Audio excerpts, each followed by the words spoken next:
एज्राच्या पुस्तकांतले वाचप. उपरांत सांजेचे भलयेच्या वेळार हांव मुजे दंडवण्यांतलो उठलो आनी पिंजलोलो शेळो आनी दगलो आनी म्हज्या आंगार आसोन हांव दिंब्याचेर पडलो. हांवें म्हजे हात विस्तारून धरले आनी सर्वेस्परा म्हज्या देवा लागीं प्रार्थना केलें.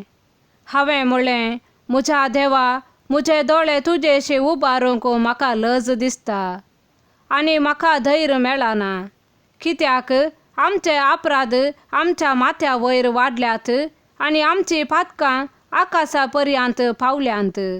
आमच्या पुर्वजांच्या काळांतावन आज पर्यंत आमचे अपराध व्हड आसात आनी आमच्या खोट्या करण्या पासत आमी आमचे राय आनी आमचे याजक परक्या देशाच्या रायांचे अधीन जाल्या आनी तालवार, निर्वासन, लूट आनी अवमान हें सगळें आमकां भोगूंक मेळ्ळें.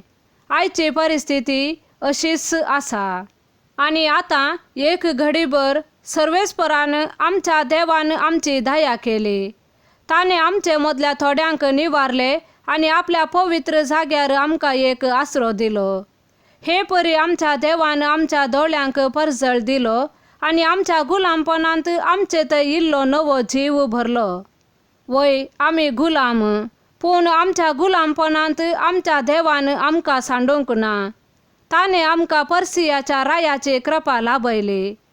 आमच्या देवाच्या मंदिराचें पुनर्निर्माण करूंक आनी पाड पडलेले स्थितींतले ते परत उबारूंक ताणें आमकां नवो जीव दिलो.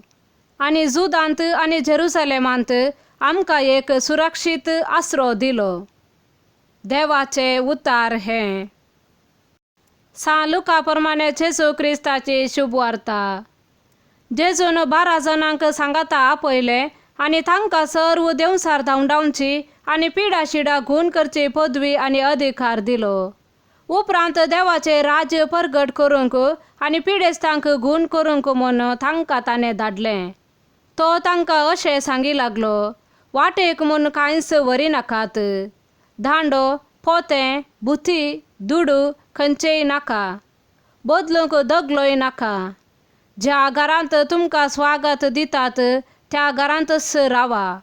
थंय तावनच तुमची मुखली वाट धरा.